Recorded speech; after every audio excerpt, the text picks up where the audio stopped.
Hello बेटा। बेटा अब इसका नेक्स्ट क्वेश्चन देखते हैं। ओवर सब्सक्रिप्शन का ही है ये भी। इसने कहा एस्ट्रीन company limited having an authorise capital of ₹10 lakh divided into shares of 10 each। 10 रुपये का एक शेयर है और 10 लाख रुपए की शेयर कैपिटल है। इसका मतलब 1 लाख शेयर्स होंगे, 10 रुपीज़ का एक ऑथोराइज है। Issue 50,000 shares. तो हमें तो देखना है इशू कितने किए कंपनी ने। 50,000 शेयर्स इसमें से इशू करे कंपनी ने eight A premium of ₹3 per share, ₹3 per share के प्रीमियम पर। पेबल एज फॉलोज, इसको इस तरह से पे करना है। On application ₹3 per share, on allotment including premium ₹5 पर शेयर। तो क्योंकि ₹3 का प्रीमियम है तो उसको आप लिखेंगे 2 + 3। On first call due 3 month after allotment, allotment की डेट के 3 महीने के बाद फर्स्ट कॉल ड्यू हुई जो है ₹3 पर शेयर की। ऐसे ही and the balance as and when required, और बैलेंस कंपनी जब भी मांगेगी जब इसको इसकी ज़रूरत होगी, यानी कि fully paid up share capital इसमें नहीं है।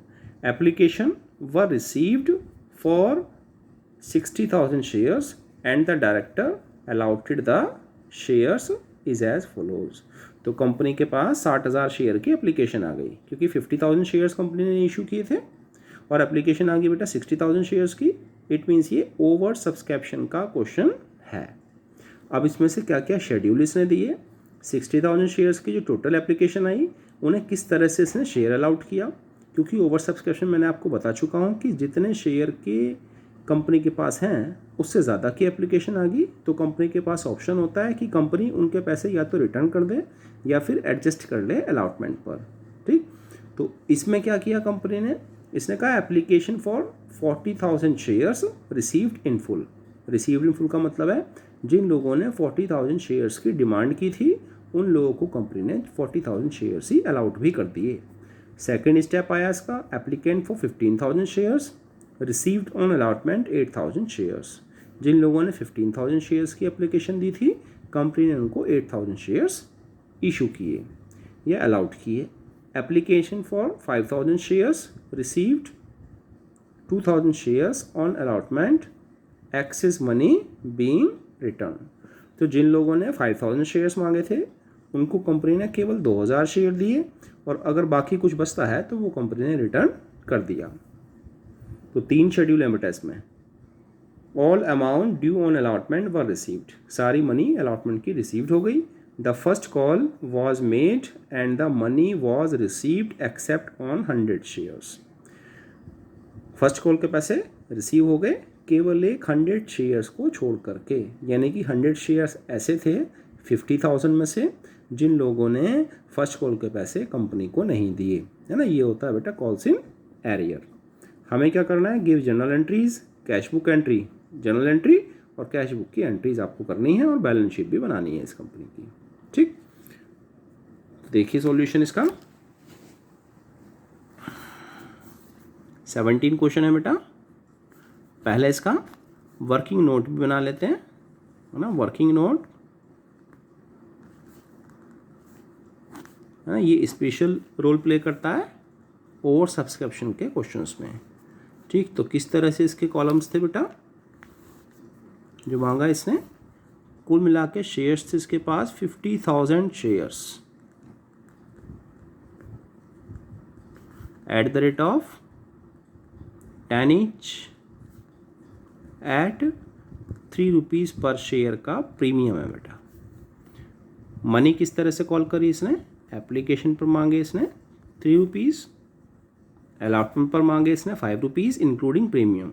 इसको आप लिख सकते हैं 2 + 3, ₹3 का प्रीमियम है। देन फर्स्ट कॉल पर ₹3 है ना, तो 3 + 2 5 और 3 8, जबकि ₹10 का शेयर है ना। प्रीमियम तो अलग से हो गया। तो ₹2 की जो सेकंड कॉल थी वो कंपनी ने अभी तक मांगी नहीं है, तो हमें क्वेश्चन फर्स्ट कॉल तक ही करना है। अब देखेंगे बेटा, एप्लीकेशन रिसीव्ड हुई कंपनी के पास 60,000 शेयर्स की, तो ओवर सब्सक्रिप्शन हो गया बेटा, है ना। तो इसको आप लिखेंगे क्योंकि ओवर सब्सक्रिप्शन का क्वेश्चन है। तो application money received, application money received 60,000 shares की थी और एक शेयर पे एप्लीकेशन थी 3 रुपीज़ की, तो 60,000 मल्टीप्लाई बाई 3 से 1,80,000 रुपीज़ आ जाएगा बेटा। माइनस करेंगे इसमें से रियल एप्लीकेशन। रियल एप्लीकेशन का मतलब होता है कि एक्चुअल में एप्लीकेशन कितनी आनी चाहिए थी, तो एप्लीकेशन आनी चाहिए थी 50,000 शेयर्स की, तो 50,000 की मल्टीप्लाई 3 से कर लेंगे बेटा, 1,50,000 रुपीज़। तो कंपनी के पास एक्सेस आ रखा है 30,000 रुपीज़ का। इस एक्सेस को कंपनी या तो रिटर्न करेगी या फिर एडजस्ट करेगी नेक्स्ट कॉल यानी कि अलॉटमेंट पर। अब इसकी बेटा 3 शेड्यूल इसने दे रखे हैं, तो इसका शेड्यूल्स के कॉलम हम बना लेंगे। पहला कॉलम इसका शेड्यूल का होगा, first second third. Second column इसका शेयर्स डिमांड या फिर share apply, share allotted, application received, real application, इसका एक्सेस कितना आया, इसको रिटर्न हो गया। कॉलम बना लिए बेटा इसके, पहला कॉलम शेड्यूल, सेकंड कॉलम इसका शेयर्स अप्लाइड,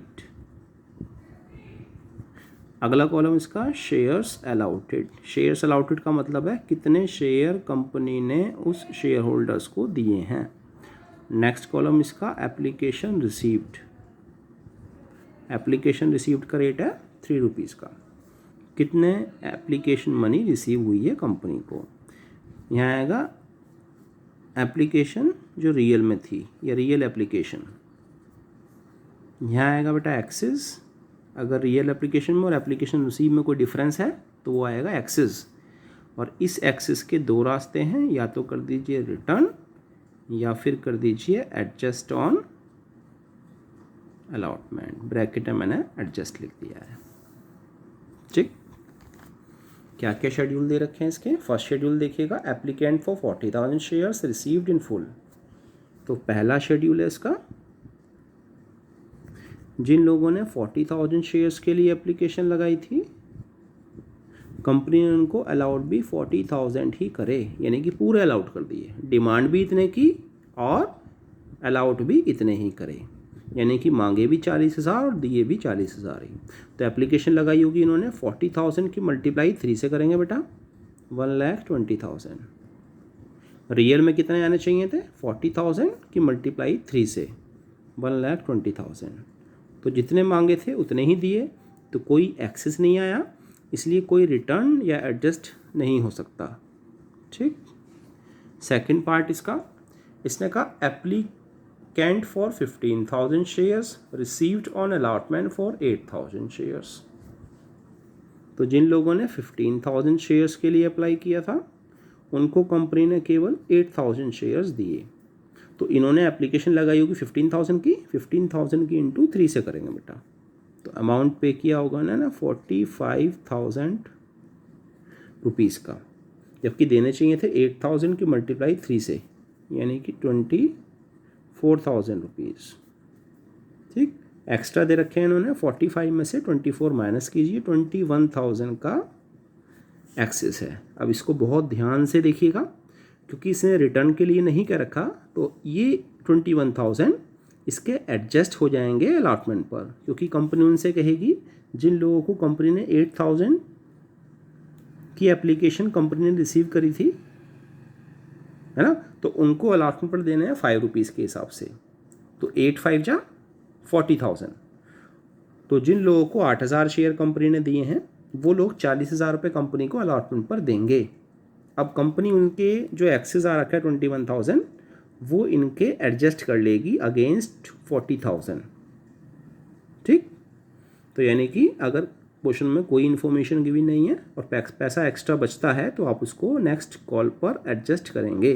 तो ये 21,000 एडजस्ट हो जाएंगे बेटा अलॉटमेंट पर। अलॉटमेंट पर इतनी मनी इसकी कम रिसीव हो जाएगी। थर्ड देखिएगा इसने कहा applicant for 5,000 shares receive 2,000 on allotment excess money return.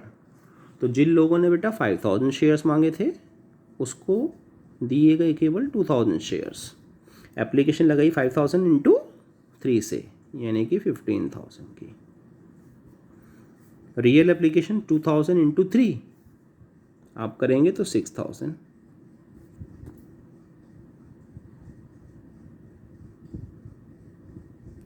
ठीक।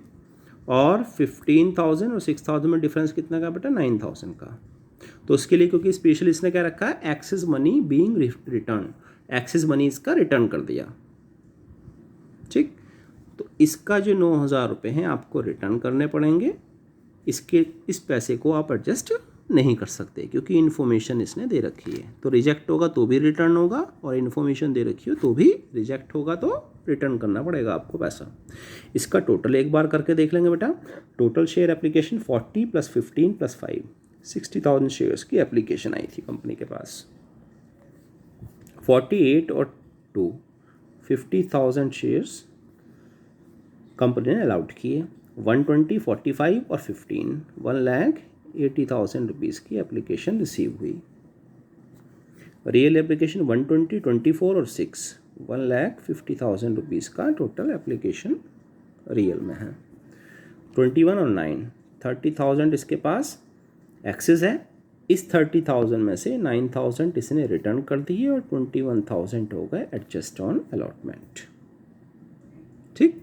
एक पोर्शन इसका और है, इसने कहा सारे मनी रिसीव हो गई। The first call was made and the money was received accept 100 shares. तो सभी लोगों ने पैसे दे दिए, केवल एक शेयर होल्डर जिसके पास 100 शेयर्स थे उसने एप्लीकेशन दे दी, अलॉटमेंट दे दिया, फर्स्ट कॉल के पैसे नहीं दिए। ये होता है बेटा, आप जानते ही उसको, कॉल्स इन एरियर। 100 की मल्टीप्लाई 3 से करेंगे तो 300 रुपीज़ कॉल्स इन एरियर की अमाउंट है, ठीक। नाउ सिंपल आपको जर्नल एंट्रीज फॉलो करनी है और कैश बुक बनानी है। तो क्योंकि इस क्वेश्चन में बेटा जनरल एंट्री कैश बुक दोनों मांगी हैं, तो इसमें आपको बैंक वाली एंट्रीज करने की रिक्वायरमेंट नहीं है क्योंकि उनकी डायरेक्ट पोस्टिंग कैश बुक में होती है। तो फर्स्ट एंट्री आपकी होती है बेटा bank account debit to share application account, क्योंकि एंट्री आपको नहीं करनी, उसको डायरेक्ट आपको कैश बुक में डाल देना है। टू शेयर एप्लीकेशन अकाउंट, और अमाउंट कितनी रिसीव हुई थी एप्लीकेशन पे, 1,80,000 रुपीज़ की ओवरऑल, है ना। जितनी मनी रिसीव हुई, क्योंकि ओवर था तो ओवर वाली डालनी पड़ेगी 180 की। नेक्स्ट एंट्री इसको ध्यान से देखिएगा, ये होती थी शेयर एप्लीकेशन अकाउंट डेबिट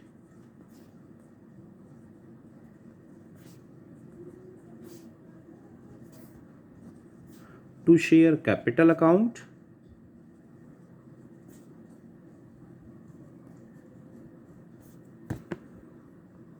ठीक, टू शेयर अलॉटमेंट। अब यहाँ पर बेटा शेयर अलॉटमेंट क्यों आया, क्योंकि इसका कुछ अमाउंट एडजस्ट हुआ है शेयर अलॉटमेंट पर, ठीक है, इसीलिए ये एंट्री यहाँ पर अलॉटमेंट की आ गई।